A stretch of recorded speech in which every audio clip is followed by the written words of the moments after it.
Ko bɛɛ salam salam salam bɛɛ salam alaikum. Ka n kanubaga bɛɛ fo k'a bɛɛ waleɲuman dɔn. N ye retard ta parce que n kun bɛ video kɛ depuis 20h30. Bon, retard donna kɔnɔ n b'o hakɛto ɲini hali bi parce que an ka kow ka ca dɛ vraiment video kɛ dɔrɔn tɛ kow ye. Nin yɔrɔ in na aw yɛrɛ bɛ ɲɛ b'a la bɛɛ b'a la ko kunkolo ɲɛna wala nin ye komi n'i ye adamadenw tɔgɔ fɔ u bɛ t'u fa n'u baw nini wala donc nin ye n kanubagaba dɔ fɛnɛ muso o de ye n kunkolo dilan ta o de ye n mɛn dɔɔni kunkolo ye temps ta dɔɔni wala donc n bɛ dugawu kɛ hali bi ala ka furu ni si bɛn ala ka kanu to ne b'o de fɔ toujours dɔ b'i fa nini dɔ b'i nisɔndiya dɔ b'i fa nini dɔ b'i nɛgɛ wala maliko kɛlɛ o de minnu y'a faamu olu b'i dɛmɛ minnu m'a faamu olu b'i dɔgɔya minnu bɛ intérêt nɔfɛ olu b'i dɔgɔya minnu ko k'a tɛ jɔ olu b'i dɔgɔya mais hali bi ala ka hakili ɲuman di bɛɛ lajɛlen ma nin yɔrɔ in na an bɛ kulubali fo a bɛ Château Rouge 18e na n'a bɛ wele ko député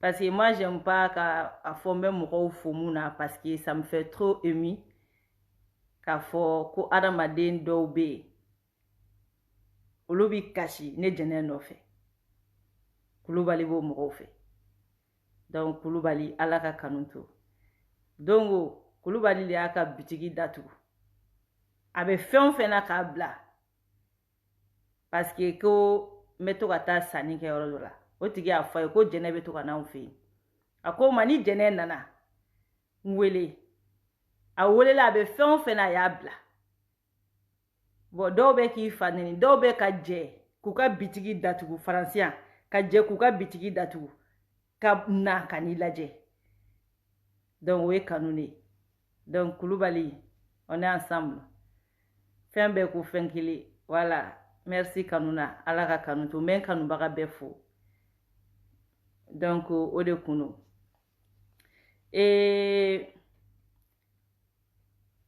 sujet ye Umaru Mariko ye k'a fɔ Umaru Mariko ɲɛna n'o ye Sadi président ye vraiment ko Mali sɛgɛnna Umaru Mariko ye révolution daminɛ depuis anw ka dɔgɔn 91 n bɛ se k'a fɔ Umaru Mariko kun ye a élément clé dɔ ye nin yɔrɔ in n'a ye Umaru Mariko wele ka na a ye parti politique sigi ni si tɛ baasi ye mais k'a fɔ Umaru Mariko ɲɛna ko dɔ kɛra intérêt personnel ko la ten Umaru Mariko tɛ se jamanajɔ la bɛ se président gɛn de la président gɛn ale bɛ se o de la ale ka spécialité o de ka président gɛn quoi ale tɛna kɛ président ye élection i b'i présenté mais i bɛ combien pourcent sɔrɔ que dalle mais président mana sigi que ça soit i sigira an ye fɔ ko i bɛ ka sigira namara de la o Alifa ma sigi namara la o ATT ma sigi namara la o mais a y'i ni da olu bɛɛ kan ko fɔ k'olu gɛn donc ale tɛ se jamanajɔ la ale bɛ se président gɛn de la mais président gɛn conséquence Umaru Mariko t'o fɔ mɔgɔ si ye président gɛn a bɛ cause mun ladon jamana kɔnɔ Umaru Mariko t'o fɔ mɔgɔ si ye an b'an da don le 10 la parce que a kana fɔ k'an bɛ ka IBK dɛmɛ anw ti an ka mɔgɔ dɛmɛ anw bɛ y'an faso de IBK jugu t'anw ye wa hali ni IBK bɔra président la ne jɛnɛ kɛtɔla ta ye n'a bɔra président la sisan Arasa kɛtɔla ta ye mɔgɔ min bɛ k'a ye o ye assemblée président de n'o ye Isaki Sidibe de bɛ k'a ye donc an bɛ IBK juguya minɛ mun na IBK tagabolo kun man d'an ye an wuli an y'a kɛlɛ kɛ a yɛrɛ y'a fɔ a ka discours kɔnɔ don ko jamana kɔnɔdenw ko k'an ka sigi ko ka kuma donc n sɔnna ka sigi ka kuma ni kɛlɛ ma fɛn min ban ni asa furula ni sigi ka fɔ ma fɛn min ban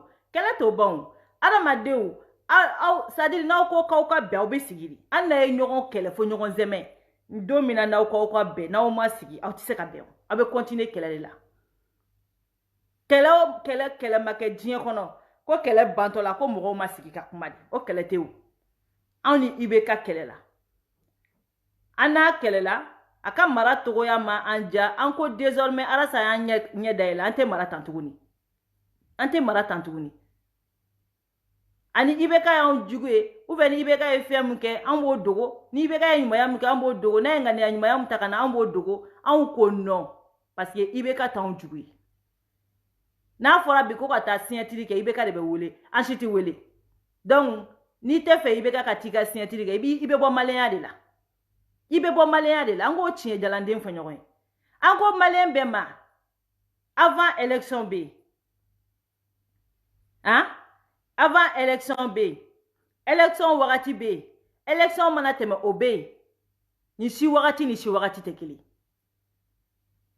ni élection mina se i bɛ wuli ka kɛlɛ kɛ président ka jogo jugu i b'a ɲɛ yira mɔgɔw la pour que u ka se ka choix ɲɛnama kɛ élection bɛ kɛ wagati min na i b'i cɛsiri sensibilisation fɛ pour que mɔgɔw ka n'i ka côté la révolutionnaire t'o ye fosi t'o ye minnu ye révolutionnaire u y'a kɛ minnu ye leader u y'a kɛ minnu ye parti politique ye bɛɛ y'a kɛ o parce que bɛɛ bɛ fɛ ka gagner mais ni élection tɛmɛna n'aw ma jamana basigi o ye aw kungo de y'aw bolo n'a bɔnna a bɛ bɔ bɛɛ de bolo n'a dafila a bɛ dafiri bɛɛ de dala o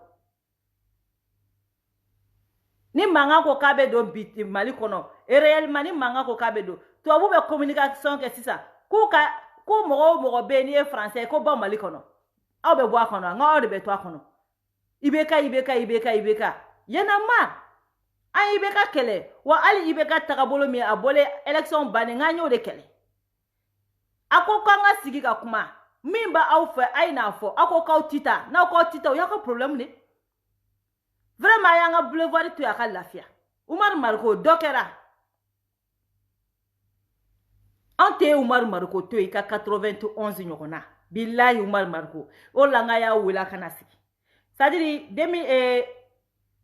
le 10 n tun tɛ fɛ ka n da don a la yɛrɛ parce que a kana na fɔ komi k'an bɛ k'u ka kow tiɲɛ mais n tun bɛ ka le 10 tɛmɛlen de ma kɔnɔ min bɛ n fɛ n ka tiɲɛ yalanden k'o fɔ min mana taa k'o fɔ olu ye wa i bɛ Umaru Mariko de ye kɔrɔtɛ fakosaya la ko bɛɛ lajɛlen na kɔrɔtɛ fako sa walahi Umaru Mariko ni mɔgɔ t'o f'i ye ne b'o f'i ye kɔrɔtɛ fakosaya de ka di ye nin y'o de ye e ye député ye pouvoir bɛɛ lajɛlen b'i bolo k'a kɛlɛ kɛ assemblée kɔnɔ mun tɛ kɛlɛ kɛ assemblée kɔnɔ e bɛna fɔ de k'e bɛ kɛlɛ kɛ yiri kɔnɔna la i bɛ se ka fɛn min bali assemblée kɔnɔ a bɛna fɔ k'a b'o kɛ kɛnɛma nin yɔrɔ in na a bɛ t'i sigi ko ayi ko ale ma ca assemblée kɔnɔ ko majorité t'ale bolo majorité t'e bolo mais e jigi dalen bɛ député de kan k'olu k'e dɛmɛ a e bɛ ka bɔ ka baara min kɛ e jigi dalen bɛ député de kan nka e jigi dalen bɛ fasodenw de kan e se k'i to assemblée kɔnɔ k'i jigi da o fasoden kelenw kan e jigi tɛ assemblée kan députéw kan o est-ce que e bɛ yiri kɔnɔ e jigi y'u députéw de kan e jigi tɛ population de kan k'e to assemblée in kɔnɔ e se k'o population kelen la sensibiliser k'o population kelen dɛmɛ k'i to assemblée kɔnɔna la yen nɔ c'est ça qui est plus rentable ni yiri kɔnɔna ye e Umaru Mariko e bɛ commission min kɔnɔ n'o ye ka bɛnkan min signé filɛ nin ye Faransi ni Mali cɛ n'o ye Faransi ka sɔrɔdasiw ka taa an dɛmɛ n ko e talen don ka bila commission kɔnɔ min kan k'a surveiller e bɔra ni mun ye k'a fɔ anw ye mun bɛ ka kɛ i bɔra k'o fɔ wa depuis bilalo o commission kɔnɔ ko ka surveiller accord min filɛ nin ye ko ka accord surveiller fo bi i bɔra k'a fɔ mun bɛ ka kɛ e ye mun ye min ma ye i nana k'o fɔ an ye wa radio sow bɛ yen Facebook bɛ yen e tɛ se k'i ka page Facebook créer fɛn minnu bɛ ka kɛ assemblée kɔnɔ i bɛ ka défenseur minnu kɛ assemblée kɔnɔ k'olu filmer ka n'a bila i ka page kan an bɛɛ lajɛlen kan an k'i dɛmɛ kɛlɛ ɲɛnama la ne e ta tɛ président gɛn dɔrɔn hein? Et te dehors président Gengo. Et te se jamana jola eka oroli be société kono. Mouvement langolo, manga langolo chuka président wuli tola kololo mena ama ita la nyini kodo. Ita la nyini kodo. Ala sabe ka fo wakati na ko boaka bla nana ya no journaliste in fait ko fendo le blanc nana mi fara sa me to ado. Est-ce que yi farara sa ka boaka la? Parce que boaka la lina otika souci o tant que ibi ta solo otika souci o. Di kontu commencer la ka vidéo de abe soro kana a chonga do bloquer. Dala. Ni mogo nana mana kan sebe ya non ba be bloqué. Voilà. Angata doro. Umar Maroko nana di système kele ne ke ya non 91 la. Ka demisenu bo ku di saya mafu. Ka bu ka hakew nyini. Ayo ya be boulevard ka bolo kurule be boulevard sans fait. Omar Maroko anana mine ka 91 ka demisenu bo délibérément ku di saya mafu.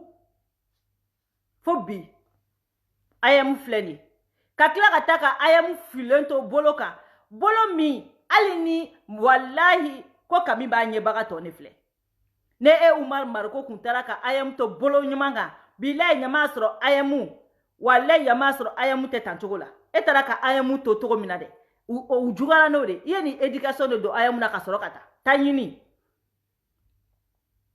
c'est pas la peine. Sani ga wuli kata tegere kulenga la boulevard ka kibita chouere fabriqué kano kele were wuli ka bla andala Umar Maroko iye munu di saya ma folo 91 ake ala kama ikato kata fena ake ala kama ikato kata nyarela to ikata nyarela ala kama iye demisani munu di saya ma iye mogo munu di bal perdi ma Umar Maroko ikumba kele kono c'était élément clé ou be bola ku da ere kofa wakati iye be fujunu ka demisanu fujunu ku bla kelela u sale ka kla ki kodo la Umar Maroko ibe mi ke boulevard kana yake I kofle ke ye munu di saya ma 91 la taga nyare la I ka to ka tu u ka kaburu peinture I ka mogo bla ka to ka froid I ka to ka floru turu I ka to ka tu laje abi miri sadiri I miri be ko chamaye kwa I miri be ko chamaye ya famu I miri bna ko chamaye kwa I miri bna ko chamaye. C'est-à-dire, Farafin, on a des défauts, belé mouillé, on n'arrive pas à réfléchir en arrière, quoi. Anti-sodi là. Soudani Omar Maroko, que Jamana do Mouroy, voilà la tiki neta kada. Et beta, en tant que député, accord politique moussiena, accord de défense moussiena, accord de défense moussiena, malini djien mogoche, e ba commission kono, commission mi kan ka contrôle ke e Omar Maroko ba kono. E kele, e ma boka fenfo anyoka. Mumi ka passe e ma boka fenfo anyoka. E mi ni jonga boulevard kono ko France gata. 91 ya demsanu di sayama. Ulu fle nyare lani. U kaburu nogole. Ni temena demsanu na nyajire betui. U kaburu nogole. Florita kono. Ali adamade shu. E Omar Maroko. Iba kalama. Ali mogoni fin shu be entreteni. Ni nana Francia. Ake ala kama ikata France cimetière la. Ta France cimetière la. Ibita ye ka fo. U kaburu. Tobuka kaburu entreteni. Ba ali adamade ndo shisui. Meni bete menyare la ali ta do ko adama de usara ni koina kaso demsene akaya mushu sadi demsene akaya musara musaka genina aka atsaka konte kaba uyu tade ku free nyonga ko tu bedo kaburu kelengone u kaburu nogolendo ate franc florita kono hein ite to entretien folo sani kana kibe shuwera ta ko fala shukorolenga ite shukorole munube tulu entreteni folo sukorale munun be wuli kulu ka hakɛ ɲini fɔlɔ sani ka ini y'i jɔ andala ko faransi ka taa wa tous les moyens sont bons chez lui tous les moyens sont bons ni président gɛn kɔni don tous les moyens sont bons Musa ka tagali la nani I galamata jɔ andala yan nɔ ko démocratie ko bɛɛ fanga o wagati ta kun ye ko bɛɛ fanga ye bita ye ko faransi ka taa aw député de ma faransi wele mais bizarrement kunu aka député drapeau in kun t'a kana o ti se ka don ka taa o Umar Maruko an tɛ céréale dunna bilen an kununa dɔ kɛra ten bi ma dugujɛ mais aw fanga ɲinina jugu aw ta ɲinina jugu nunu na aw bɛɛ bana baara ma ka Mali fanga ta k'o kɛ entreprise ye ka Mali fanga kɛ entreprise ye bɛɛ bana ka baara kɛ ko fo fanga in de ka k'u ka entreprise ye an n'an bɛ ɲɔgɔn na Arasa ka génération an n'an bɛ ɲɔgɔn na président si tɛ gɛn yan nɔ président si tɛ gɛn yan n'a ye mɔgɔ min ja kɛ min ka di I k'a fɔ nous on s'en fout de ça n'i y'a faamuya o don n'i m'a faamuya on s'en fout de ça président si tɛ gɛn yan manamana ko la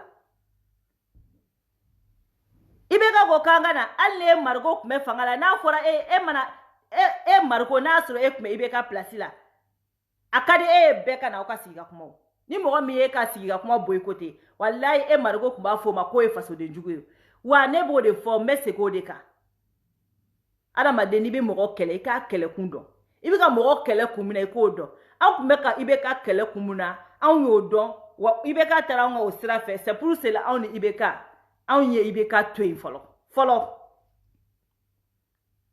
tant que I bɛ ka ko k'an bɛ sigi ka kuma anw tɛ kɛlɛ kɛ I bɛ ka fɛ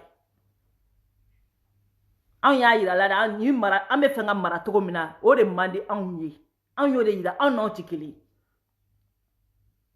hali mɔgɔ min bilahi mɔgɔ min ni mɔgɔninfin man di ye hali ni zonzan man di a fɛ k'a tulo fara ka jan ne ni Bubu Sise ma deli ka kuma a tɛ n ka numéro dɔn n t'a ka numéro dɔn n tile kelen n'a ma fɔ ɲɔ hali ma deli k'a ye n ɲɛ la mais n'i ye cɛ in ye n y'a ye écran de fɛ jaw de fɛ jabaraniw de fɛ mais hali n'i ye Bubu Sise I b'a dɔn k'a fɔ majigi bɛ cɛ fɛ hali n'a bɛ mɔgɔninfin dɔw bɛ yen u ye ɲɛna n'u bɛ min kɛ o tɛ kelen mais Bubu sigicogo Bubu y'a yira k'a fɔ a bɛ bɛɛ bonya a bɛ karama ɲini bɛɛ fɛ a bɛ duwawu ɲini bɛɛ fɛ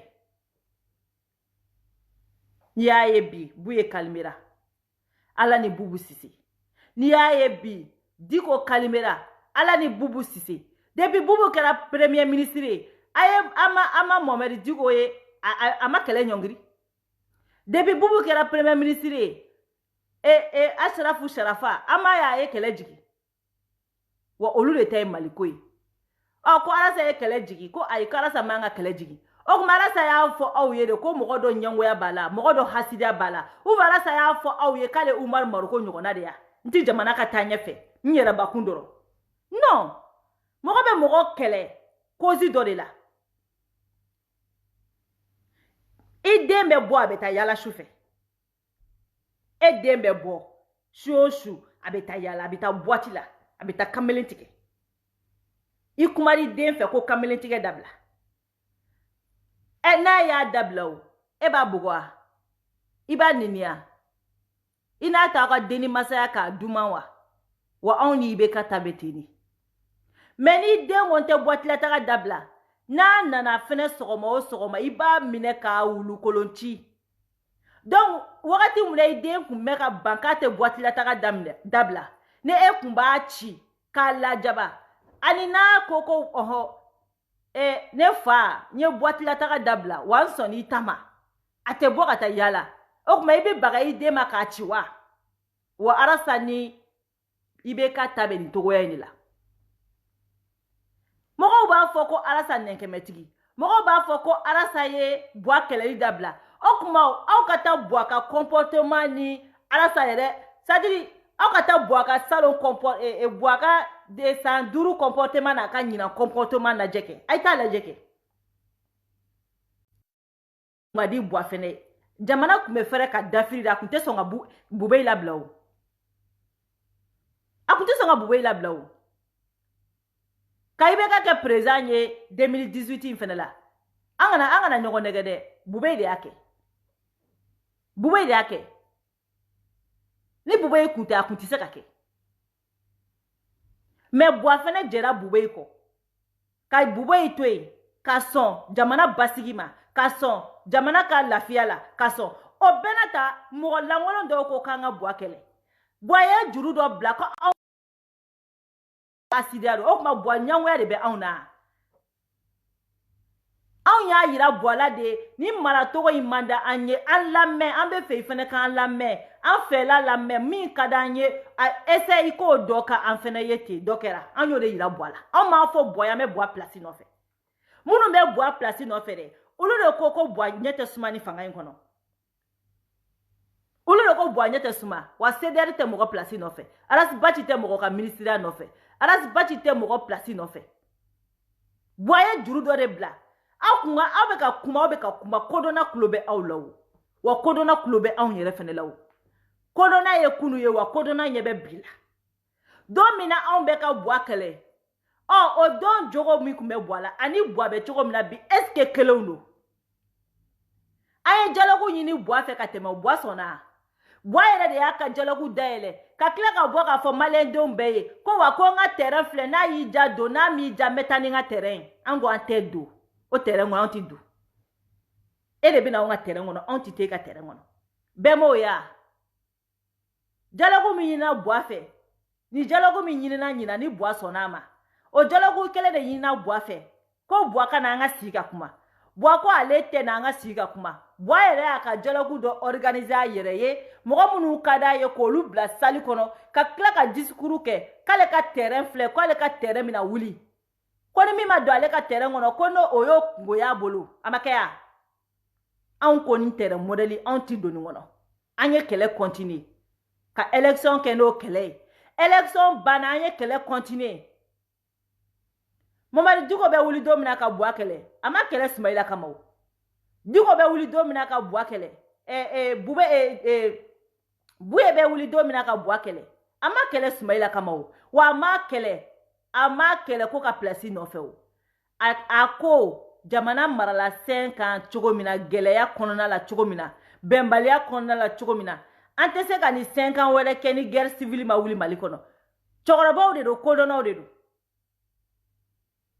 Buye ye cɛkɔrɔba de kodɔnna de don Diko ye cɛkɔrɔba de kodɔnna de don tension qualité mun kun bɛ président ni a ka jamana kɔnɔdenw cɛ tension qualité mun kun bɛ IBK ni Mali génération ni Mali denmisɛnninw cɛ bɛɛ y'a dɔn kodɔnna bɛɛ y'a dɔn an tɛ se ka sen kan kɛ ni mara la ni ko dɔ ma kɛ ko dɔ ye o la olu wulila joona joona ka wuli k'u cɛsiri Ala y'a kɛ IBK ko ok n sɔnna il faut reconnaître fo an k'o de reconnaître k'a fɔ IBK ye ko belebele de bila n'o ye arrogance ye Maliyɛn den bɛɛ ko IBK ka mago tɛ mɔgɔ la k'a y'aw yɛrɛ faga hali IBK t'a dɔn k'aw bɛ ka exister wa ni IBK ɲininkara a b'a fɔ ko a m'a ye a tun bɛ tɛmɛ o kan mais quand même IBK ko maintenant an ka sigi a sɔnna an t'aw ma o bɛna ta ko an ka kɛlɛ an ko an t'a kɛlɛ min na ko awɔ ko an nɛnkɛmɛtigi ko Alasa ye wari minɛ ko an ye jamana janfa aw ni Ala n'Ala kira cɛ président bɛ sɔn bɛɛ bolo Afrique président bɛ sɔn bɛɛ bolo Afrique président bɛ sɔn bɛɛ bolo il faut reconnaître ko IBK fɛnɛ sɔnna mais a sɔnna hali bi ko an ka kɛlɛ o kuma an b'a kɛlɛ an bɛ ka kɛlɛ aw de ya a caman bɛ k'a fɔ bi ko k'a kɛlɛ bi de parce que olu tɛ ka joani sɔrɔ an bɛ ɲɔgɔn dɔn minnu bɛ k'a fɔ bi ko Alasa ye jamana janfa Alasa tun bɛ ka bua kɛlɛ tiɲɛ kan don min na o don olu de nana k'a fɔ bua ye ko wari d'an ma an bɛ nin détruire wa olu de y'a to bua yɛrɛ tɔ ye n tɛ lamɛnni kɛ dɛ olu de y'a to bua yɛrɛ ko n t'aw lamɛn parce que bua ye fantan den dɔw sɔrɔ ka Alasa kɛlɛ o de y'a to bua ko baara ka ɲi Diko ye nin yɔrɔ de ye Buye Asharafu Sarafa a sigilen ɲɔnɔ a ye nin yɔrɔ in de ye k'a fɔ ko fantan den dɔw bɛ yen nɔ olu bɛ ka taa wari minɛ o bɛ ka président tɔ la kɛ président tɔ bila fili kɔnɔ du moment que an yɛrɛ dama bɛ ka ɲɔgɔn buruja nɔfɛ du moment que an yɛrɛ dama bɛ ka ɲɔgɔn daci a nɔfɛ du moment que an yɛrɛ dama bɛ ka ɲɔgɔn fa nena nɔfɛ du moment que an yɛrɛ dama bɛ ka ɲɔgɔn ba nena nɔfɛ i bɛ ka ko voilà bi joani c'est à dire jeton milliard tigi mana 500 euros mɔgɔ dɔw yɛrɛ bɛ yen nɔ k'u ka dignité feere 500 euros nɔfɛ olu bɛ n'u sigi k'olu bɛ n'u da don maliko kuma la k'olu bɛ na arasa ka vandiko kuma fɔ an y'o vocalu ye yan Baba Kamara bɛɛ bɛ e ye e bɛ se ka bɔ e bɛ mun maliko kuma fɔ mɔgɔ ye 500 euros o de tun bɛ ci kalo kalo k'e ka arasa kɛlɛ wagati mun na arasa bɛ ka i bɛ ka kɛlɛ tiɲɛ kan wagati mun na arasa bɛ ka i bɛ ka kɛlɛ tiɲɛ kan wa maliyɛn den bɛɛ sɔnna ko arasa tun bɛ ka i bɛ ka kɛlɛ tiɲɛ kan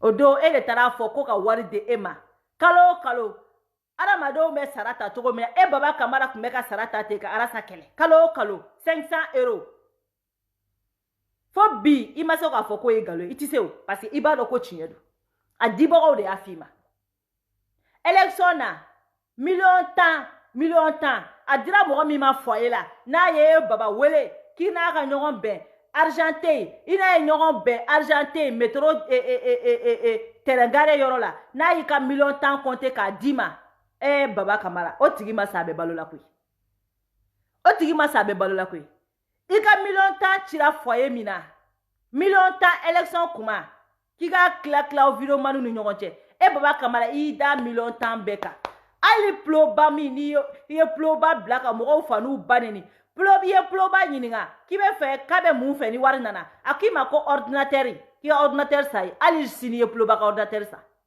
ka tila k'o wari yele ka ploba kɛlɛ k'o gɛn k'o b'i fɛ yen hɔrɔnkolo ninnu aw de bɛna k'aw bɛ kuma mɔgɔw ma aw de bɛna k'aw b'aw da don César ko kuma la e ye miliyɔn tan minɛ Baba Kamara miliyɔn tan min nana k'e k'a tila campagne wagati k'i k'a tila denmisɛnw ni ɲɔgɔn cɛ hali i ye ploba min bila ka mɔgɔw fa n'u ba neni i ma ploba arnaqué i ye ploba arnaqué hali sini ploba ka ordinateur ma san ordinateur ye joli même pas 1500 euros 1000 euros bɛ ordinateur sɔrɔ e ye 16000 euros sɔrɔ 16000 euros o de bɛ bɛn miliyɔn tan ma à peu près 16000 euros o de bɛ bɛn miliyɔn tan ma ka 1000 euros bola k'o di ploba ma i ka 15000 euros ta Baba Kamara e sera ka kɛ i sera ka kɛ i ye ploba bila ka bɛɛ fa n'a ba neni ka CDR bɛɛ fa n'a ba neni c'est à dire ni ne ye Baba Kamara sigilen ye quoi ko anw bɛ mɔgɔw fa n'aw ba neni ne bɛ yɛlɛ ko de quoi walayi ne bɛ yɛlɛ de quoi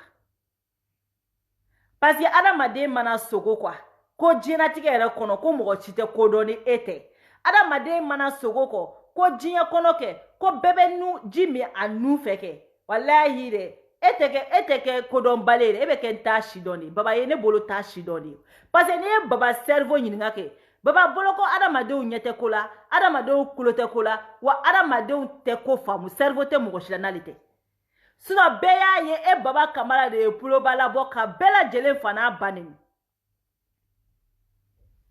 ka ploba labɔ fɔ Italie spécialement k'a fɔ ko na ko n b'i dɛmɛ ka bɔ Italie ka taa ploba ta ka bɔ Italie ka n'a loger a fɛ yen anw fa neni ba neni dɔrɔn kama mais o de bɛ n'i sigi yan bi ko CDR mɔgɔw tɛ dɔwɛrɛ dɔn n'i kumara u bɛ bɔ k'i fa neni n'i kumara u bɛ bɔ k'i ba neni n'i kumara u b'i buruja mais ne tile kelen ma mɔgɔ ta ka bɔ jamana kɔnɔ ko na mɔgɔ dɔ neni n tile kelen ma kɛ arasa tile kelen ma mɔgɔ dɔ ta ka bɔ jamana dɔ kɔnɔ ko kana tile kelen ma kɛ a ba nenikɛla tɛ ko arasa b'i wele ko k'i encourager a tɛ yen nɔ arasa bɛ min fɔ kɛnɛ ma aw ye n'a bɛ min fɔ anw ye so kɔnɔ an bɛɛ b'a dɔn min bɛ fɔ an ye o an bɛɛ b'a dɔn arasa b'a fɔ anw bɛɛ ye a ye neni dabila ne yɛrɛ arasa ye kɛlɛ kɛ rappeurs ka ko la ka neni dabila mais comme aw ye mɔgɔ qualité minnu ye kɛ a t'a justifier aw de wa a ka mɔgɔ t'a la aw de mais aw de b'a c'est à dire n'i fa ni i ba bɛ neni diɲɛ dogo do kɛ y a un moment de bilayi bi craquer ni u bɛ taa don i ka vie familiale la hali i ka mɔgɔninfin dɔw salen u bɛ taa don olu tu la ka na n'olu ka vie ye Facebook kan y a un moment donné i bɛ craquer sinon anw bɛ yan de ye tiɲɛ jalanden an b'a f'i ye an t'i fa neni an t'i ba neni aw de nana ni fa neni ye Facebook kan aw de nana ni ba neni ye Facebook kan mais e Baba Kamara o do minara sabe ka mauvaise gouvernance kɛlɛ ka ibeka kɛlɛ tiɲɛ kan o do e de tara wariw minɛ k'i bɛ arasa kɛlɛ k'i b'a détruire amakɛya boni kuranɛ baba kamara boni kuranɛ ni cɛ ma taa 15 millions 10 compte k'a d'e ma boni kuranɛ baba kamara malien denw kulo bɛ na o défi b'a lancer ko élection wagati ko millions 10 ma di baba kamara ma bɔ n'a ye k'a fɔ baba kamara boni kuranɛ k'i bolo da kan ko millions 10 ma di i ma ko ka élection kɛ n'a ye i kelen k'i ka vidéomanu a partager ni vidéomanu cɛ i ye joli di mɔgɔ jumɛn ma fu wari cira cɛ min ma foyer kɔnɔ n'a taara i n'a ye rendez-vous di ɲɔgɔn ma a ye wari d'i ma baba kamara i b'a kalama ne jɛnɛ b'a kalama i ka dossier a dossier bɛɛ bɛ n tɛgɛ kɔnɔ bi aw de bɛna aw jɔ k'aw bɛ hɔrɔnya ko kuma fɔ mɔgɔ ye donc an tɛ IBK labila mun na parce que IBK ko ka jamana basigi IBK ko an t'a labila fɛn mun na IBK ko désormais aw bɛ fɛ ka mara cogo min na a ye n'a fɔ an ɲɛna Arasa ko ni u ko an ka n'a maracogo fɔ an maracogo ye mun ye an ka laɲini ye mun ye an bɛ n'a bɔ k'a da tabali kan n'u ko ko an y'a bɛɛ mɛn tɛ kuma o an tɛ kuma dɛ mais les jours n'u ko k'u t'a lawaleya aw pressé kun anw ma walayi malien bɛɛ bɛna malo ni Arasa ko la yan an ka taa dɔrɔn Arasa tɛ kuma la aw fɛ o mɔgɔninfin i bɛ taa ni ko ye tiɲɛ de kan an ko IBK ma an tɛ fɛ ka mara ta a ko k'a sɔnna an ko an bɛ fɛ a ka hakilinataw dɔn a ko k'a sɔnna jalaku ma ban de wa jalaku ma ban doléances bɛɛ ma ta compte la wa gafe tɛna bɔ ka bila n'o ma lawaleya aw tɛ sigi aw ka Arasa lajɛ sa wa aw pressé kun Arasa ma mɔgɔ ma Arasa don liti kɔnɔ wa Arasa tɛ ka dɔn kɛ ni mɔgɔ ka misigi ye Arasa bɛ ka dɔn kɛ n'a yɛrɛ de ka misigi ye Arasa y'a décidé don min na k'a b'a faso dɛmɛ a ma maa si den kelen wele wa a tɛ kɛlɛ kɛ n'e ka rythme a bɛ kɛlɛ kɛ n'a yɛrɛ de ka rythme n'a y'i ja t'a fɔ k'a ye miliyari minɛ n'a ko Arasa nɛnkɛmɛtigi mɔgɔ supporteriw yɛrɛ caman ye nɛnkɛmɛtigiw ye dɔw ko Arasa man ɲi olu dɔw bɛ k'a fɔ bi k'a ka ɲi dɔw yɛrɛ ko k'a ka ɲi olu bɛ k'a fɔ bi k'a man ɲi donc an ka taa dɔrɔn bani Arasa ko ni laɲini minnu n'an y'a lawale an bɛ porte tan ka bɔ kuma da b'i bolo o la o i ni mɔgɔ bɛ kɛlɛ la a ko k'a ka na aw ka sigi ka kuma i nana aw sigira ka kuma aw bɛnna min na pour que aw kana se ɲɔgɔn ma a y'o signé aw ni ɲɔgɔn cɛ fan fila bɛɛ y'a ka côté respecté kɛlɛ tɛ kɛ o ni min y'a ka côté ni min m'a respecté ni kɛlɛ kɛra a bɛ fɔ ko e de m'i ka côté respecté ni Arasa kun ma sɔn ka kɛlɛ bila aw malien denkɛlaw da bɛ ɲɛɲɛ bɔ a bɛ mugu bɔ aw de kun bɛ n'a fɔ tugun ko Arasa ta tɛ bɛn ye ko Arasa ye jamana cila de wagati mun na Arasa kun bɛ ka wuli ka bɔ a kɛlɛ ni denmisɛnnin kelen minnu bɛ k'a fɔ ko Arasa ye jamana janfa Segu Tunkara ninnu olu de kun bɛ ka wuli k'a fɔ ko Arasa jamana cila n'aw ma fɛɛrɛ da Arasa ɲɛ Arasa bɛna guerre civile wuli an ka jamana kɔnɔ n'aw ma fɛɛrɛ da Arasa ɲɛ Arasa bɛ na an di fagali de ma Arasa bɛna an ka jamana ci de Arasa de fatɔ de ye dɔrɔgutala de aw mɔgɔ kelen de kun bɛ ka nin fɔ Arasa ma bi Arasa ko an bɛɛ ka kɛlɛ bila an ka ɲɔgɔn faamu an ka bɛn ko ni y'o bɛɛ kɔfɛ ni ko wɛrɛw kɛra an bɛ se ka kuma o Bakari Togola tɛ kaso la nin ya wagati kun kɛra n'a kun fɔra aw ye Bakari Togola min y'a fɔ IBK ka kɛnɛ kan ko ni min ma jɛn ni IBK ka sigili ye ko e bɛ t'i ta tɔ ɲɛfɔ lahara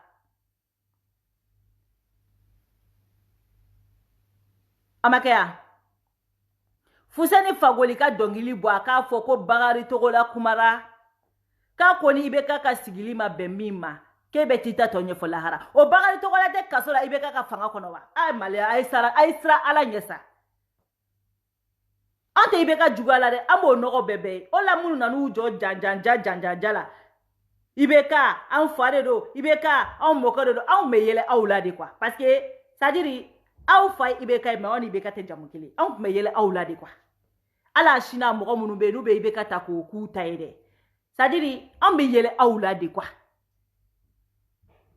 an bɛ yɛlɛ u la de quoi ko poro IBK an bɛ yɛlɛ u la de ko poro IBK c'est-à-dire ko an bɛ yɛlɛ u la de quoi c'est-à-dire ne ma mɔgɔninfin ne ma fatɔ ye ka ni mɔgɔ ninnu bɔ ko poro IBK président min sigira ne jɛnɛ ka président don parce que ne ye maliyɛn ye e t'o kɛ hali mɔgɔ min tɛ e ye o m'o kɛ ne yɛrɛ m'o kɛ wa ne e min bɛ k'a fɔ ko e bɛ ne bɔ maliyɛnya la dɛ e yɛrɛ dɛ ne m'e kɛ maliyɛn wa n'i ye sɛgɛ ne yɛrɛ ne yɛrɛ bɛ bɔ maliyɛnya la o sani i ka wuli k'i bɛ mɔgɔ dɔ bɔ maliyɛnya la kɛ e k'a tigi ɲininka bani est ce que ne yɛrɛ bɛ fɛ e ka to maliyɛnya la arasa jugu dɛ n'i ye sɛgɛ ne kɛ o bɛ taa kɛ burukinabe de ye bi ou bien bɛ kɛ ivoirien de ye bi arasa jugu n'i ye sɛgɛ ne o bɛ bɔ maliyɛnya de la mais u bɛ kuma u di réfléchit pas u bɛ kuma u bolo ko tiɲɛ absolu b'olu de bolo quoi mais e bɛ ka wuli k'a fɔ ko e tɛ fɛ mɔgɔ e bɛ ka wuli ka mɔgɔ min bɔ maliyɛnya la e ka t'o tigi ɲininka sa n'o bɛ fɛ e yɛrɛ ka kɛ maliyɛn ye fɔlɔ kɛ mais ne tɛ kuma u fɛ parce que kodɔnbaliw u ka faamu ma bon quoi IBK ye maliyɛn den bɛɛ de ta ye e ka seko t'o ye o parce que ne jɛnɛ bɛ wele ko maliyɛn awɔ IBK y'an bɛɛ de ta ye parce que Mali bɛɛ ka président de don IBK ma sigi ko taa karisa du ni karisa du gouverner o ni IBK bɛ wele a tɛ wele ko taa karisa du ni karisa du kungo signer o ni IBK bɛ wele a bɛ fɔ de ko taa Mali représenter ni IBK bɛ wele a bɛ taa ko taa fɛn dɔ signer o signature in bɛ e concerné cogo min na dɛ a bɛ ne concerné ten de donc ne bɛ wuli ka n ka hakɛ ɲini hali mɔgɔ min tɛ e ye e seko t'o la aw b'aw da sago de fɔ mais aw yɛrɛ b'a dɔn aw ka katakatakan n'aw ka manamanakan tɛ na anw bɔ an ka fosi la parce que a b'anw kunkolo kɔnɔ aw ma surun maliyɛnya la n'anw ye a b'aw kunkolo kɔnɔ a tɛ se ka paga bɔ maliyɛnya la n'anw ye o de b'anw kunkolo kɔnɔ Bagatogola tɛ kaso la bi Adama Sangare ba IBK dɛmɛ élection na a tɛ kaso la IBK ka fanga kɔnɔ ni ya président jumɛn delila ka na Mali kɔnɔ ko dɛmɛbaga ye kaso kɛ e maliyɛn hali n'an tɛ silamɛ an ka siran Ala ɲɛ hali n'an tɛ silamɛ an ka kɛ hɔrɔn ye IBK ye dɔ kɛ wa ni mɔgɔ min m'o dɔn o y'i ka problème b'i bolo wa e tɛ se ka paga bɔ IBK ka fanga la ni IBK ko su in a b'a bila nous on s'en fout o y'a ka plein droit de ni bana y'a sɔrɔ n'a tɛ se ka jamana gouverner o ye Ala ka latigɛ an tɛ Ala deli min b'an bɛɛ kan ni an tɛ taa k'o da n'o ye saya ye an tɛ Ala deli a la m'o fɔ mais parce que IBK m'a fɔ a tɛ démissionner a ma bana fosi t'a nin na a bɛ diɲɛ dugukolo in kan yan ko parce que ko fanga ɲini ko 2023 ka ja e ɲɛkɔrɔ k'e bɛna jamana ɲagami ko IBK ka boli ni IBK n'a bolila bilahi an bɛ taa tagana o min ja donna aw la a tɛ ja dɔw la a y'aw sigi ko a tɛ ja dɔw la a bɛ sen kan ninnu a b'a makɔnɔ de so aw bɛ baara kɛ jɛlenya la jɛlenya b'a kɛ bougez pas IBK t'a da Maliki tɛ baara la nin ya Kasɔkɛ tɛ baara la nin ya n ko jamana bɛ jɔ ni justice de Maliki ye IBK kanubagaw minɛ Maliki bɛ gouvernement min kɔnɔ Boubou Cissé bɛ gouvernement IBK ka fanga gouvernement tɛ IBK ka fanga gouvernement tɛ IBK dɛmɛbaga fɛn o fɛn bɛ yen u bɛɛ bɛ kaso kɔnɔ bi mɔgɔ dama min bɛ kaso kɔnɔ bi a bɛ se ka compter ka ban a bɛɛ IBK dɛmɛbaga IBK yɛrɛ ko ne dɛmɛbagaw fɔlɔ a y'a daminɛ olu la ni nɔ b'u la masa a tɛ siran Ala ɲɛ o tuma a bɛ fɛ IBK ka mun de kɛ IBK ye mun kɛ président jumɛn bɛ min y'a kɛ o tuma anw sara ka kunun de ya anw sara ka kunun de ya a y'o fɔ an ɲɛna kɛ anw sara ka kunun de ya président a ye président dɔ tɔgɔ fɔ k'o dɛmɛbaga dɔ ye kaso kɛ Mali kɔnɔ yana pas a fɔlɔla IBK de la hali n'u donna bilahi u tɛ tɛmɛ kalo kelen kan u b'i labɔ tugun u b'i labɔ Bagatogola filɛ kaso kɔnɔ nin IBK dɛmɛbaga dɔw bolila u ye Mali bila u filɛ ka taa jamana wɛrɛw la cɛkɔrɔba bɛ ka nin bɛɛ kɛ jamana basigili kama aw ta ɲinina ninnu min aw jɔ an dala bi kirikarakiri la an tɛ IBK kɛlɛ parce que IBK il a décidé ka jamanadenw lamɛn il a décidé k'a bɛ fɛ baara ka kɛ président jumɛn bɛ yen jamanaba jumɛn bɛ yen nɔ ko a jamana kolo sumalen don ko mɔgɔw ma jɛ ka président dɛmɛ o jamana bɛ yan Ngo président ka jega baraka nyongo fe ore ato Umar Marko ye député. Ni président te deme, député te non. Ni président te deme, mérité ou non, ni président te deme, ministre te ou muna yere ta bela jelenge. Ngo deme ine ato danfara o kirera. Ngo deme ine ato fanga chebora. Fanga mumbe Umar Marko la jamana kono ate ibe kalaw. Parce que Umar Marko ebe se ka ibe ka wele kadana assemblée kono wa be na kanilame. O fanga be law. Wa Umar Marko a fora ke ka président contrôler. Contrôler ne ka deme. Mi may obe bo abulo, mi kan obe to abulo. Mais aka mogoto law. Ako ko ka gene président gene ebe se Umar Marko. Ate marché. Mais mon akour est matanika débuté, il a débuté dongo, les 10 il m'a matanika débuté fin. Il m'a matano, il sera tanoyo. Parce que ni teranoye, ou allez ali yere kanga tike yere la, il sera tanoyo. Mais Umar Marko, ça n'est qu'à boulevard sans feu. Pourquoi? Était débuté ou te voté qu'à fort France Gatara, mon autoke. Muna Umar Marko toke. Ni ne ato arasa mandui. Ni arasa kunta ambolo. Nyama suye malichi ka flekolonchi. Sadi ne nununga discours la ne ko tout moria. Bilay tout moria Umar Marko. Tout moria. Wala ye ka député ya tigere ela. Pouvoir be bolo ko ka fendo ke. E desara ko ke. E bena iri ko ke be mo tubi ko wata mana ko ke. Député joli kumi no fe. Amani fo aw nyana. Ama fo aw nyana. Ngo wallahi ali ni ye sanu di nunu ma ku ka tu jo Franci dala.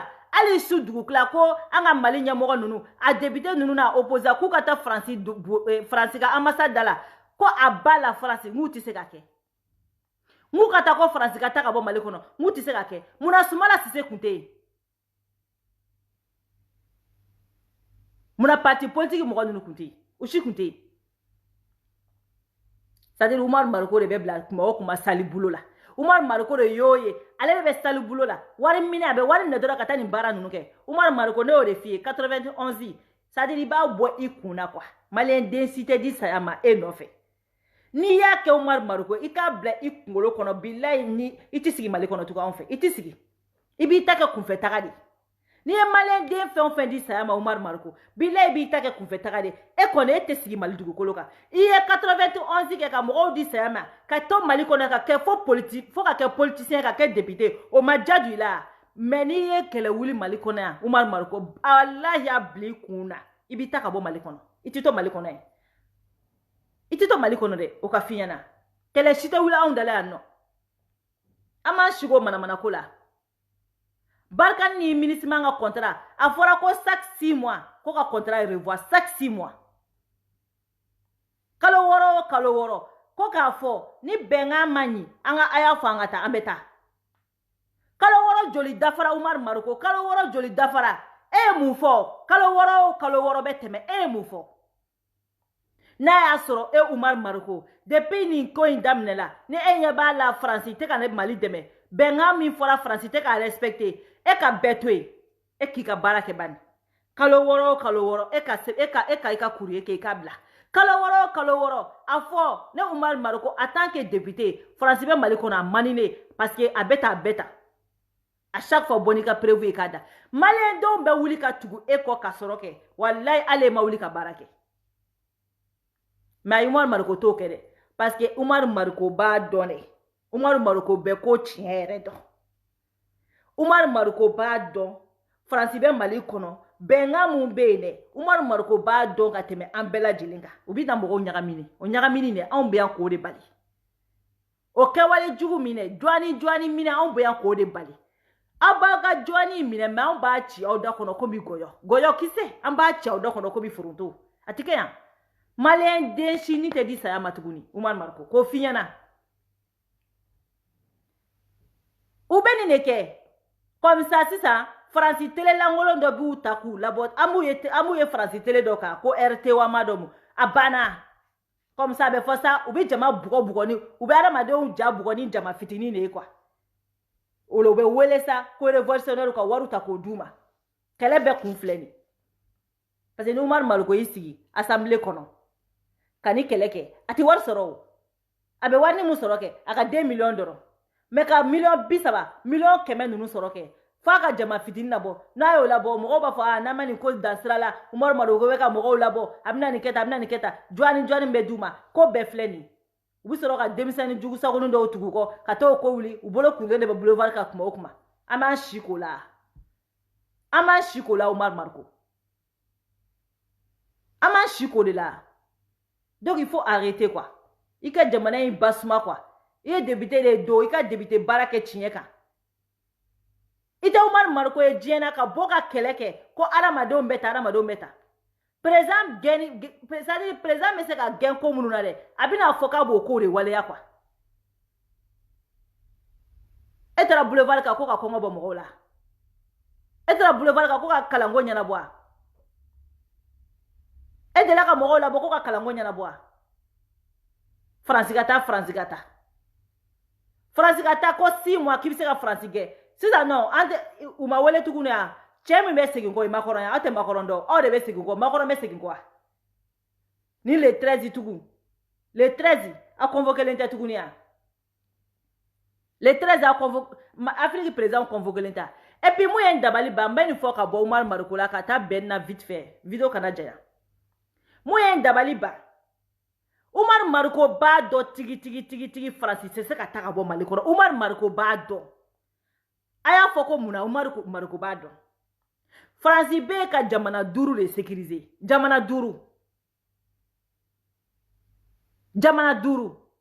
c'est pour cela a jamana 5 bɛ président welelen don pour que Faransi ka taa ka bɔ Mali kɔnɔ fo jamana 5 in bɛɛ de ka sɔn Faransi ka taa ka bɔ yen Mali bɛna fɔ cogo di k'ale b'a fɔ ko Faransi ka taa ka bɔ a ka yɔrɔ la alors que Mali b'a dɔn tigi terroriste ninnu bɛɛ daga dugukolo bɛɛ an ka Sahel ninnu bɛɛ kɔnɔ Mali bɛ se k'o responsabilité ta cogo di ni Mali ko sa ko Faransi ka taa ka bɔ a fɛ yen nɔ misala la ni ko min ye dugutɔw sɔrɔ u tɛn'o tugu jamana tɔw sɔrɔ à cause de Mali u tɛn'o turu ta ka da Mali kun wa Faransi bɛ ka Mali dɔrɔn de fɛ yan n ko Faransi bɛ nin jamana 5 in bɛɛ kɔnɔ aw ɲɛ bɛ jɔn na wobaden ci la ko Faransi ka taa ka bɔ yen nɔ jamana 5 min bɛ yen nɔ ni Faransi bɛ k'u bɛɛ fɛ yen nɔ aw y'u jamana jumɛn k'a fɔ ko Faransi ka taa ka bɔ yen Faransi bɛ c'est comme n'a sɔrɔ ko Faransi bɛ Mali dɔrɔn de kɔnɔ Faransi bɛ jamana 5 bɛɛ kɔnɔ ni Faransi bɛ taa a bɛ taa ka bɔ nin bɛɛ de kɔnɔ wa Mali tɛ se k'o responsabilité ta solution de bɛ ɲini ka marifa san an ka mɔgɔw ye terroristes talen b'u dada yɔrɔ minnu na u k'u kɛlɛ mais mun mana wuli dɛ Faransi ko Mali tɛ don Kidali mun mana wuli ko Faransi ko Mali tɛ don Kidali mais députés yɛrɛ bɛ ɲininka u b'a fɔ ko non ko Mali yɛrɛ de ko k'a tɛ don n ye Musa Jara ka émission dɔ lamɛn Musa Jara ka débat lamɛn Musa Jara yɛrɛ bɛ k'a fɔ ko Faransi ma Mali bali ko Mali yɛrɛ de ko k'a tɛ don ko Mali yɛrɛ de ye condition posée mais n'u taara boulevard kan u b'u jɔ ko Faransi ko Mali tɛ don u bɛ taa nin véhiculer fɛn kɔnɔna la ko Faransi ko Mali tɛ don k'a sɔrɔ Mali yɛrɛ de ye condition posée k'ale tɛ don c'est pas la peine donc ben le cerveau donc ben bolo ko ka terrain cilan ta règle bɛ kɛ ka école don bɛ règle ta ka terrain ci e ɲɛna k'o ta k'i kunkolo ci a cɛmancɛ la k'o de ye révolution ya ben le cerveau 91 i fa fɛnɛ ye min kɛ 91 Musa ka kɛlɛ la an bɛ kow bɛ kalama dossier bɛ kanalen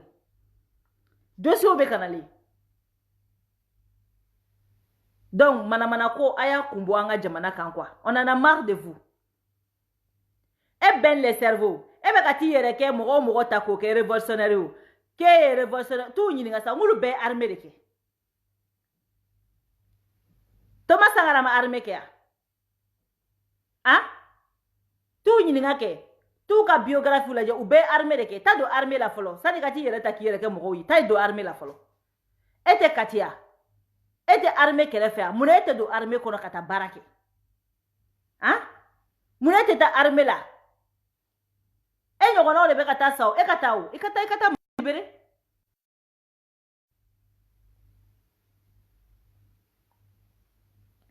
Franchement dire, a y'an tɔɔrɔ quoi. D'ailleurs kumara ya no, a jɔn y'o ta ka kala don aw ɲi la n'o ye. O t'aw intéressé o. Na aw wulila ko ka marifa ɲini ka di sɔdasiw ma. Mɔgɔ si t'a fɔ k'o kɛlɛ man ɲi o. N'a wulila ko ka entraînement ɲɛnama kɛ sɔdasiw kun, mɔgɔ si t'a fɔ k'o kɛlɛ man ɲi o. Na aw wulila ko ka kɔngɔ bɔ an ka sɔdasiw la, mɔgɔ si t'a fɔ k'o kɛlɛ man ɲi o. Mais ka wuli ko Faransi ka taa. Comme ni Faransi taara, ko ni Faransi taara ko solution bɛ min, ko k'an m'an débrouiller. O kuma aw ɲɛna aw ta ɲɔgɔnna de b'anw nɔfɛ yan. Aw b'a fɔ ko ni y'u ɲininka ko ni Faransi taara k'an m'an débrouiller. An m'an débrouiller avec quoi? O tɛ fɔ mɔgɔ ye. Mais ko bɛɛ ka tugu aw kɔ. An m'an si k'o manamanakan na. Faransi ka taa. Mais ni y'u ɲininka ko Faransi ka taa, ko Ala ka bon. An bɛ taa an jigi sɛmɛ Irisiw la. An bɛ taa kɛ yan fɛ, an bɛ taa kɛ yan fɛ. Nin bɛɛ tɛ manamanakan ya ko Faransi ka taa. Faransi taara a bɛ mun de ɲɛ Mali ka problème na bi? Au contraire. Terroriste dalen filɛ Banaba nin ye. Terroriste dalen filɛ Jema nin ye. N ko Faransi bɛ nord de la. Terroriste minnu filɛ Jema nin ye, n'u ye Jema fɛ poste attaquer. O ye nord de ya. Terroriste minnu filɛ Banaba Kulukoro mara la nin ye, o ye nord de ya. Mais munna Mali sɔrɔdasiw tɛ ka to o terroriste kɛlɛ? Hein? Ni Faransi ka bela man ɲɛ o, Mali yɛrɛ sɔrɔdasiw ka bela kɛra mun ye? A tɛ bɔ a k'o fɛnɛ fɔ. Mali sɔrɔdasiw ka bela man ɲɛ parce que marifa t'u bolo, u tɛ condition na, a tɛ bɔ k'o kɛlɛ kɛ, ko Faransi ka taa. Faransi ka taa mun b'aw bolo ka Faransi remplacer? O tɛ fɔ. Aw bɛna ni Faransi remplacement de ka sɔrɔ k'o de présenter malien denw na. Ɔ ni Faransi taara wa Faransi remplaçant filɛ nin ye, u ka capacité ye nin ye, nin ye nin ye nin ye nin ye. Voilà. Mais Faransi ka taa ni u ɲininkara ko awɔ k'an m'an débrouiller. Mais aw bɛɛ kelen kelen dalen bɛ Bamakɔ Tokɔrɔ dun na, aw bɛɛ kelen kelen dalen bɛ Bamakɔ Kinikɔrɔ dun na. N'a aw ye 2000 sɔrɔ, aw bɛ wuli ka taa boulevard la k'aw bolo kuruta. N'a ye 3000 sɔrɔ, aw bɛ taa boulevard la k'aw bolo kelen kuruta. N'a ye 5000 sɔrɔ, aw bɛ taa boulevard la k'aw kunkolo ci. Non mais laisse tomber quoi. Aw ka diɲɛlatigɛ bɛ ban nin ma. Nin fana de kɛra olu ka emploi ye quoi. 5000 mana sɔrɔ yan fɛ, bolo kelen bɛ kuruta. Hein? 1000 mana sɔrɔ, Modibo su o bɛ taa lujura. 2000 mana sɔrɔ, terrain bɛ ci kunkolo sanfɛ. C'est pas la peine. Aw bɛ se ka ban baara ma cogo di? Ka taa révolution ta k'aw b'o k'aw ka métier. A si tɛ baara la, a ye t'u ɲininka bani. U bɛɛ dalen filɛ sunɔgɔ la nin. U bɛ su bɛɛ ban u sen kan. Dugu mana jɔ, u bɛ dugu bɛɛ ban sunɔgɔ la. N'u bɛ bɔ ka taa nin kɛ, ni 30,000 kurula ka don u bolo kɔnɔ, u bɛ t'o da u ka payasi, u ka kungorodonna kɔrɔ, ka to k'o fori fori, k'o fori fori. Wa n'aw bɛ ka d'u ma, i t'u nɛ mankan mɛn tugun. Sɔrɔdasi ba 100 ka sa, i t'u ye ka bɔ ka kuma. O ti kuma dɛ. Ni wari tɔ tora 2000 ye kuma min na, u bɛ taa fɔ politicien dɔw ye, cɛ i bɛ ka mara man ɲi, cɛ président bɛ k'an mara cogo min na, an ti jɛ. N'a ye dɔɔni di, an b'a essayer ka mɔgɔ damadɔni fara fara ɲɔgɔn kan, an bɛ bɔ an bɛ ko. U bɛ tila k'u ka payasi kɔrɔla fa tugun, 30,000 bɛ kuru ka di tugun. N'o kɛra u bɛ taa boulevard kan. Du n'importe quoi. Il faut arrêter. C'est pas la peine ça. Jamana tɛ jɔ ni kalokalokan ye.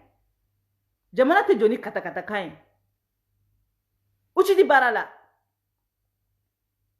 A ye t'u ɲininka. Bila u si ti baara la. A bɛɛ bɛ chômage de la. Olu ka emploi ye, olu ka baara ye président dénoncé dɔrɔn. Président dénoncé galon kan en plus. O ti baara la o. E bɛn le cerveau. E ka emploi mun ye? I bɛ mun de baara la? En dehors de cette truc là, i bɛ mun de baara la? Il y en a pas. uti balala ushine te balala ubele sigile mente nton ni wari be ka dese doron ube wuli doron kata fenke. C'est pas la peine. Donc trop c'est trop, on en a marre de vous. Ayanga jamana to aka kolosuma quoi. Ayanga jamana to la paix là quoi. Dokera. Ni sigira kuma ma mimba. Fojito ba. Wa tanke ibeka beta. Tanke maliki ye. C'est-à-dire quoi? Tanke maliki ye de ye ministre. Ne jenebe ibeka soutenir. Faut miniyam baka dinge badam. Wallahi. Al narasa ko kate ibeka soutenir ba soutenir. Parce que maliki ibeka sona mima. Wallahi al ne jene ne ti swama. Ni ti swama. Ibeka kumara dongo de. Ibeka ko. Komu meka foko Fransi kata. Koni Fransi tara kubita keleke wa. Ibeka yukuma bari fonire. Uye umaboko jabi u. Ibeka komu mbela ko Fransi kata. Koni Fransi tara. Komu ko kumau kubita keleke wa. Ku beji yini nga di soda suma wa. Jajita la nga soda subulu. Arasa yini foya ukoko arasa galuntikela. Jajita la nga soda subulu. Kongo ba nga soda sula minoro bula. Donc nga sabali. Jamana shita molo maliko. Mogo be président kelere. Wa mogo bika hake yini. La preuve. Meni yoro faka bokumala. La preuve. Fransi bina kalo flasoro. Metrote ka buli. Fransi bina kalo flasoro. Ubi nyogona pari aka nyogon dachi. Me au okuma semeno uti sigi tabali la wa. Me ada madenga président mise kaki ennemi jire etodi. Ibe krezan taw balika uti sigi kuma. Wa na ko nya bla blade. Ifune ba blade ni ma bla etaye fanga nyini ne etate jamana sumai. Wa etaye ko were de ye. Fo de tie jalan denga fo maleo nya ko de femme. C'est ça la réalité. Wa on yetini. Gilet jaune moro fleni, syndicat moro fleni, semeni, uni makorombe sigiga kuma, uni premier ministre be sigiga kuma semeni. Depuis ni kalenda mnana. Nous ma bekola, syndicat be por bekla ka tayiri kono. Wa makoron yere ka gouvernement be police ou boka blola buchi, kuchi. O semeni wera kono bekla ka ta sigi. Uti bekola, syndicat be da gauche ka botugu. Oh, ubita iri kono. Makoro me klaka polisu boka blolo buchi, kuchi. C'est ça la démocratie. C'est ça. Mais aïe, aïe choubaga de koboka présent faka. Aïe choubaga de. Wa ibeka on be ibeka deme, on te ibeka deme moko. Ibeka moko simanka ibeka la kateme moko ka. Bele kaka ibeka la, ibeka ibeka présent de. Na ene jene jamba deme ni abeka ansakoke ba deme. Ba deme. Français la prévu frappant. Français prévu frappant. Ali ni semeni umenali. Gilet jaune ni syndicat ou ni gouvernement kanga sigika kuma. Nous ma bekola ube da goshi kabo. Ubi da goshi kabo. Ubi ta irikono ubi jikala makuka. Ubu goshi ka gazi fioka. Mais autour ka syndicat ou balikuti ta sigu. Parce que c'est ça, après il construire teni. Nti so itama animbi fara te kelenye. Nti so itama nte fenki yo te kelenye. An ko amaso ibeka tamadi. Ambe marato mina an ko ibeka maunti maratini. Wa tora an ne tala. Amato ibeka talaw. Na kuntura ibeka tala nyama soro malikite ministre. Na kuntura ibeka tala nyama soro baga togolate prison ono. Na kuntura ibeka tala nyama ya soro bube ibe ministre ala. Na kuntura ibeka tala. Wa ibeka ya do de bla an fene. Wa ante prison fakalai. Wa imunu be wuli janjanja ko ibeka. Au shima suru ibeka ya la kateme anka. An beka prison wa amba deme chinyeka. Donc odo kumembolo ka fo. Voilà, donc be vidéo bla no. Et Kafo Oumar Maloukoye, vraiment il est temps.